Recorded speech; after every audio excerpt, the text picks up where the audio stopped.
Good morning, everyone, and welcome to another edition of the Justice and Peace's guest speaker series.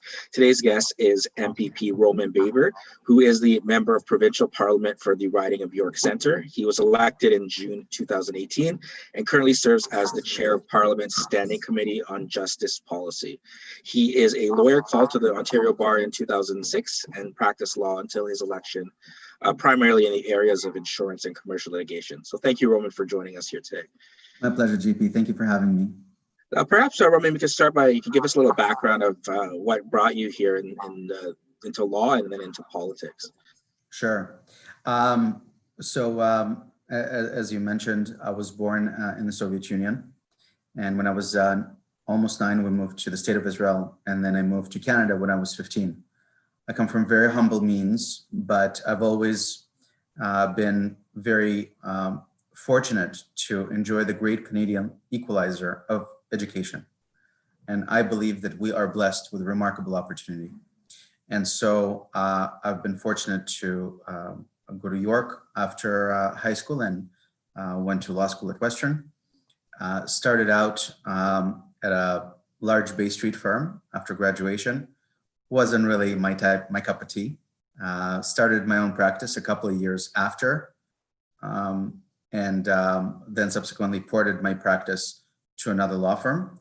Altogether, I practiced for about 12 years until my election, primarily for the first 5 years, primarily in commercial and bankruptcy litigation.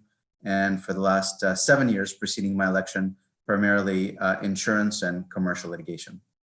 I have a special interest in fraud litigation. And I also lecture in an after-school program on constitutional topics. What drew me to the practice of law? Well, number one, helping people. And that has to be the main driver behind, I think, what legal professionals do. We have a remarkable privilege in serving the public, most often during some of their most difficult times. And so they rely on us on quality of representation, on our honesty and candor, and on our determination to make sure that we get them through what is often a difficult time in their life or challenging situation. So helping people. Number two, I look at our legal system as a pinnacle of civilization. Instead of solving disputes with, God forbid, violence or uncivil discourse, we get to litigate. You have a problem, all right, well, we know what the forum is. So there's an old case where a judge determined that if there's a wrong, then there's a remedy. And I'm a big believer in that. If something wrong happens, there should be some sort of resolution, and we should seek that resolution to rectify the wrong. And so the law gives you that avenue. And finally, I think that understanding of the legal system makes a person more worldly, right? You can have background in business, you can have, it gives you background in government, in intellectual property, in creativity, in whatever it is that interests you. And so the law often gives you a backstage pass to very interesting things that you otherwise wouldn't see. So that, I think, in a nutshell, is how I got to the practice of law. Now, so the students right now are taking practice management, and certainly you shared there that you started your own practice and then you ported it over with somewhere else. Could you maybe just compare the experience of being on a Bay Street firm with having your own practice and then having, I guess, like a partnership of sorts afterwards? And what did you learn from those three different experiences? Thank you, JP. So I would say, I actually think that I would be very happy to dedicate a little bit of time to talk to your students about starting their own practices, something that paralegals do quite often. And I will encourage every single one of your students that if they have the entrepreneurial spirit to go on their own, then they should strive and do that. Maybe not on day one, but 1 to 3 years into practice, they will have a much better understanding of what they're doing. So the key in being a legal professional is not to understand the subject matter. No one can expect you to fully understand whatever area of practices you're practicing, be it small claims or accident benefits or matrimonial law, to which paralegals are now getting into, or some criminal law. You can't know it all, and no one expects you to know it all. But your client is entitled to quality representation under the rules of professional conduct, and you can't be negligent. Their life is at stake. So it's not up to you to know everything. It's up to you to know and to acknowledge that you may not know something. And be honest with yourself and say, you know what, I think I need to get advice, instead of trying to roughing it out and making a mistake that may cost someone. Find yourself a mentor, find yourself a law partner, find yourself a landlord, find yourself an office co-tenant that can give you advice. So that is the most important thing. It's when you feel confident enough with a decent support structure around you that you should feel comfortable going on your own. The cost is not prohibitive. I started my little law firm in one room at Finch and Dufferin at 1120 Finch for $1,000 rent. My startup costs were about 10 grand. And that's fancy, between the insurance, the law society fees, first and last rent, computer, PC law, some business cards, and that's pretty much it. I would say that for 10 grand, you can probably get that accomplished. And you can find 10 grand. You can go and borrow 10 grand and get yourself on your way. But in terms of major differences, there's a major difference. Working for someone else versus working for yourself is a very different experience. Of course, it's better not to have a boss. Of course, it's better to keep all the billables as opposed to just getting a portion of the billables. One other consideration you'll have is when you're an employee, you will get taxed at source. In other words, there will be tax deductions from your salary, and after that, you pay your expenses. If you're in business for self, as you know, you get to deduct your expenses off your income, which means you get all the billings, you pay for most of your expenses as CRA would reasonably accept, and then you're taxed on what's remaining. So it's advantageous from that perspective as well. And once you get into the momentum of things, you will probably start making a better living and leading a better lifestyle than being employed. But for the first couple of years, I would very much recommend employment or some sort of relationship where you're a junior to another lawyer or another paralegal, because the key for the first couple of years is to learn. Just learn. And once you're ready after a couple of years, you can confidently go on your own. That's not to say that you know everything there is to know, but at least you will know what you don't know and avoid the pitfalls, the common landmines. Now, after that, you went on a different path there a couple of years ago, and you decided to get into politics. What was that decision like, and why did you decide that you wanted to run for politics? Well, I'll start with the joke there. What do you call a lawyer that goes bad? A member of parliament. I have always had an affinity towards public service.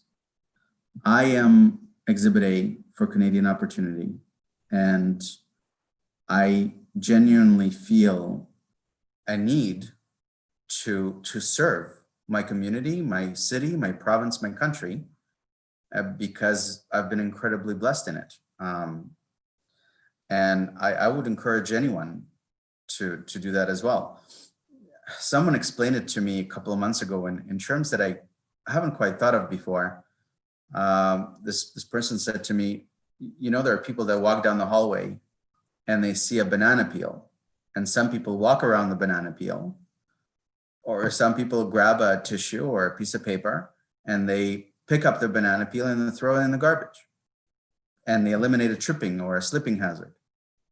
And that to me, that speaks volumes to me, because if we're blessed with our skills and ability to help other people, then nothing can be better than that.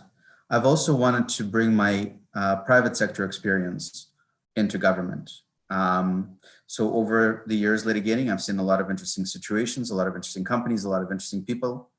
And I wanted to bring the benefit of my experience to serve the public. So unfortunately, I had to leave my partnership, take a pay cut of about 75%, and become an MPP. It's been a remarkable journey for the first 2.5 years of service in the provincial government. So what have you seen thus far? And certainly we can contrast from before COVID-19 and after, but what has the experience been like in terms of, I know you're also the chair of the Parliament Standing Committee on Justice Policy. So maybe you can tell us a little bit about what that committee does and what that role that you have on it is. Sure. So there's a process for how a bill becomes law. First, it's introduced, and there's a vote on it. That's first reading.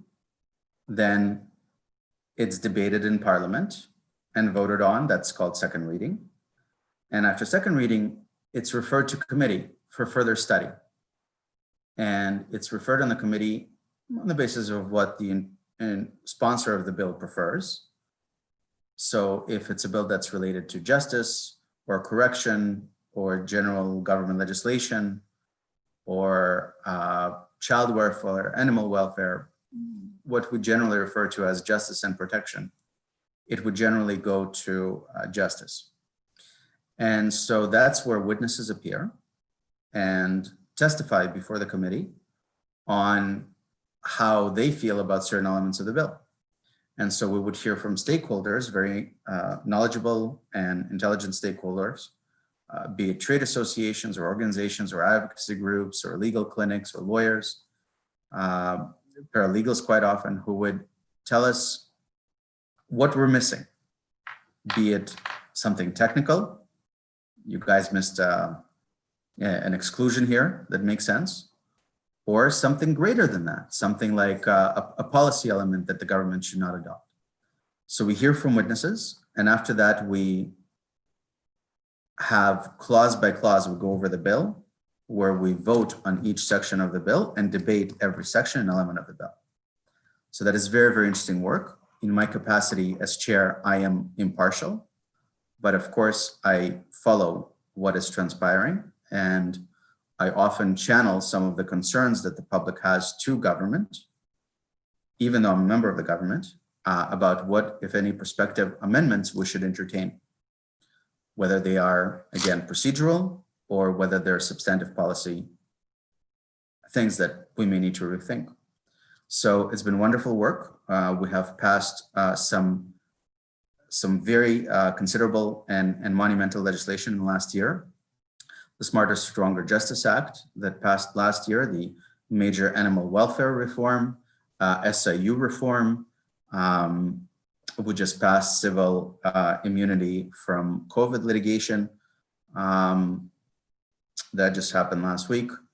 And so far, so good. But I enjoy my role as a legislator in that I get to debate in Parliament legislation before us. And at the same time, we know that it's in the British Commonwealth system, in our system, it's members of Parliament that make up the governing party if they win. And so I'm both a member of provincial Parliament and a member of the government, in that I get to push issues that are important to our constituents through various ministries. So halfway through your term, COVID-19 hits. Now, what has that been in terms of its impact on your job and reaching out to constituents? What have you done differently since March of this year? So a couple of things to bear in mind. First of all, we're all affected by the pandemic. And folks in government are not immune in our personal lives, in our healthcare issues, in our finances, in our predisposition to our friends and family. So it's been difficult, like it has been difficult on everyone. By way of government role, we find ourselves, like most governments, in an unprecedented situation and without a playbook to go by. We have this remarkable emergency that necessitated a state of emergency, which has now been called off, I believe, as of July. But aside from working from home and taking Zoom calls, I've been very saddened to see this building that I'm in right now, Queen's Park, completely empty out. Parliamentary processes change, vote, question period. I think whatever general effect you see on on institutions out there, you're seeing here in government as well. But in terms of our work and constituency work, it has been very challenging, but also gratifying. Folks are in a very difficult spot, be it individuals that require greater access to healthcare, be it long-term care homes, nursing homes that are in our respective ridings where folks are having difficulty controlling the virus. And we have hundreds of businesses in our respective constituencies that reach out with issues. We understand that the public health restrictions are making it very difficult on a lot of folks. And of course, that is heartbreaking. And so we need to find a balance where we can continue protecting the health and safety of Ontarians while making sure that our economy survives. Thus far, it has been a very difficult balance, no question. But we need to continue working, helping people, and supporting each other in the hope of light at the end of the tunnel. And so we can reemerge out of this crisis stronger than ever. That might be overly optimistic, but it's a necessary thing to strive towards. And what have you learned from this experience with respect to, some people coin it the new normal. So when we get the vaccine or when things go back to where there's no lockdown, right? I mean, as of yesterday in New York Center and then the rest of Toronto and Peel, there we are in a lockdown. So what have you learned from that experience that going forward that you can change the way politics is done or how you can reach out to your constituents, for example? Well, a couple of lessons. Number one,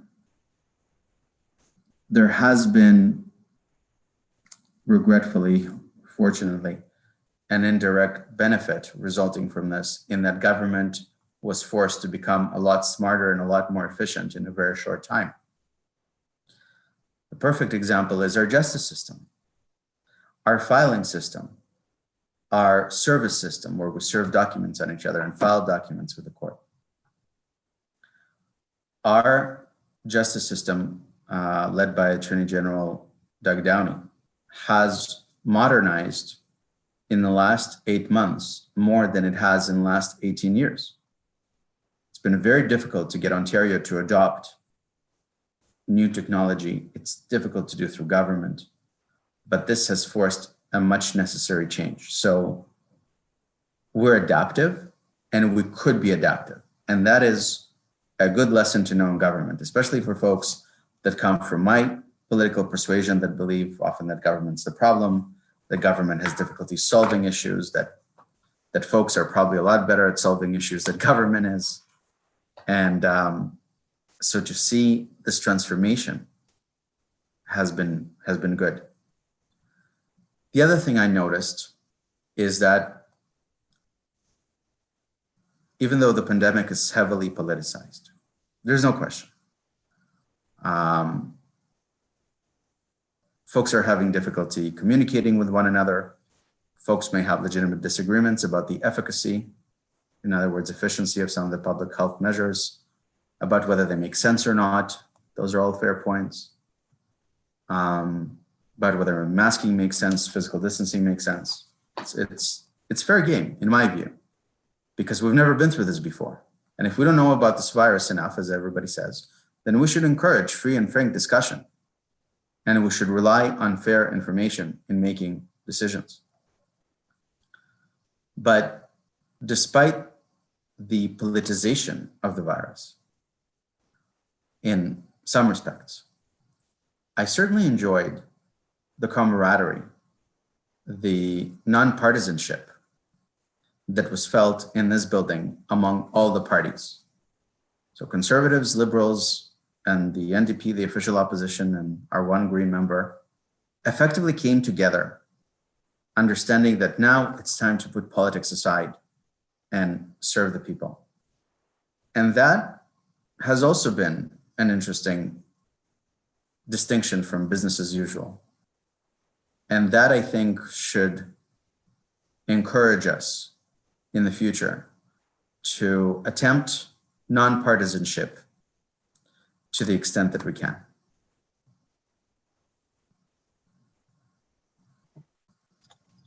I know we're going to be aware that there's a vote coming soon, but I know you're also a big Raptors fan. I don't know if you've been keeping up with the moves there. What do you think of our chances next year? I have been very saddened to learn that Serge Ibaka is gone. I'm a big Serge fan. He is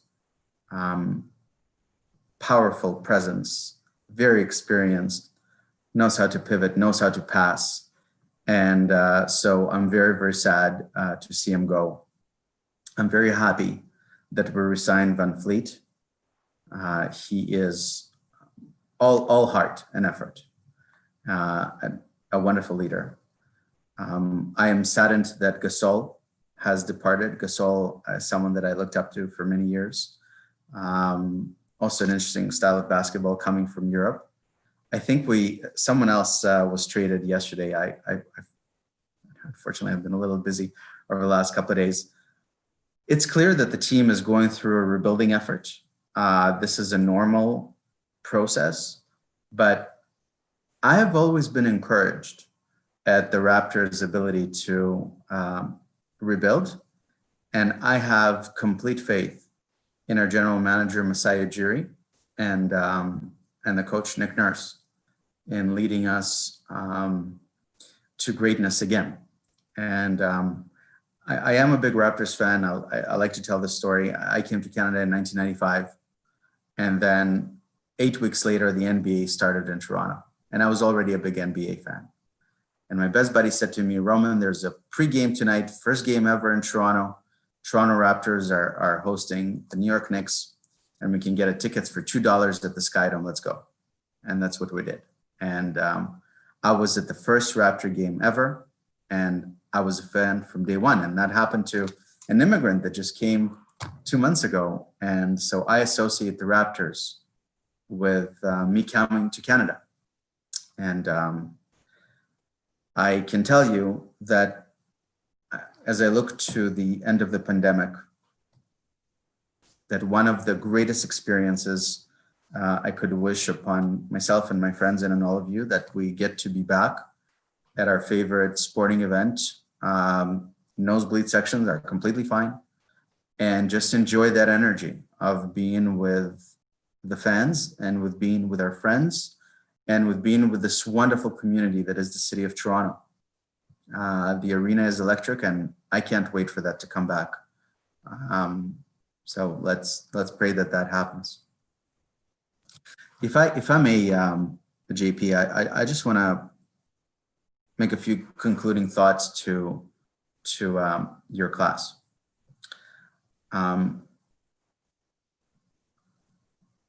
This is a magnificent profession that you're studying, because you will be entrusted with access to justice. And access to justice has also been very politicized these days, but I invite you to think about it in very, very basic terms.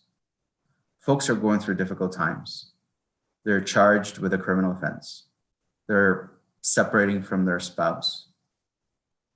They are charged with a provincial ticket that may cost them their license and their livelihood. Their business cannot collect money owing to them, and you're in the small claims court trying to help them.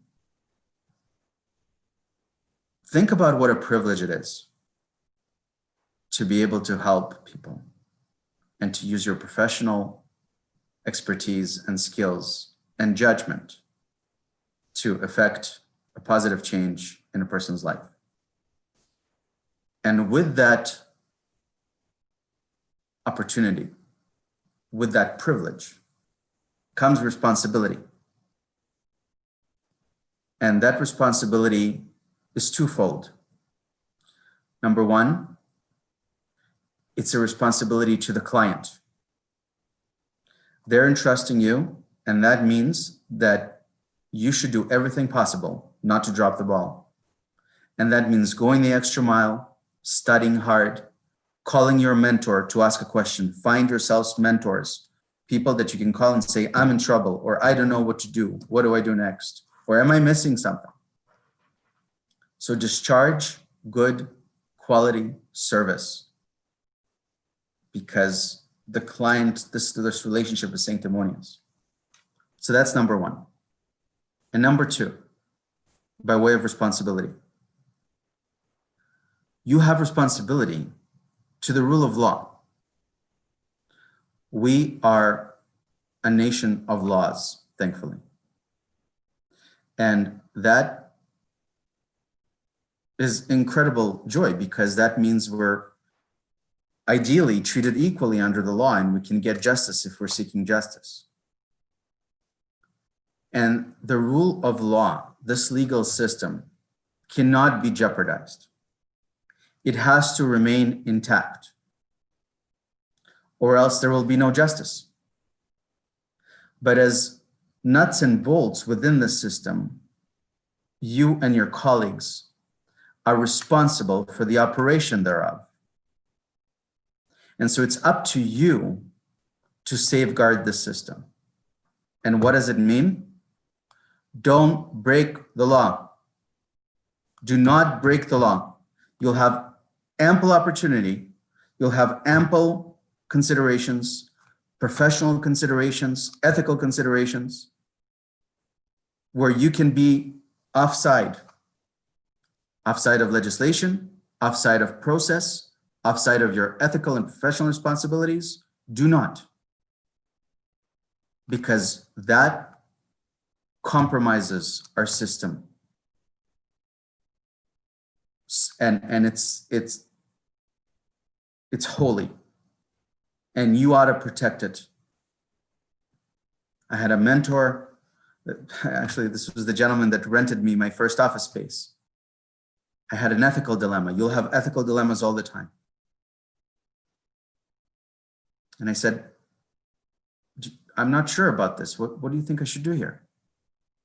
And he said to me, Rowan, if it doesn't feel right, if something doesn't feel right, or if you think that this may be trouble, trust your gut, trust your instinct, and do not cross that line.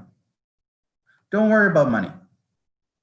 If you love what you do and you're good at what you do, I promise you, all of you, if you love what you do and you become good at what you do, the money will follow. I guarantee it.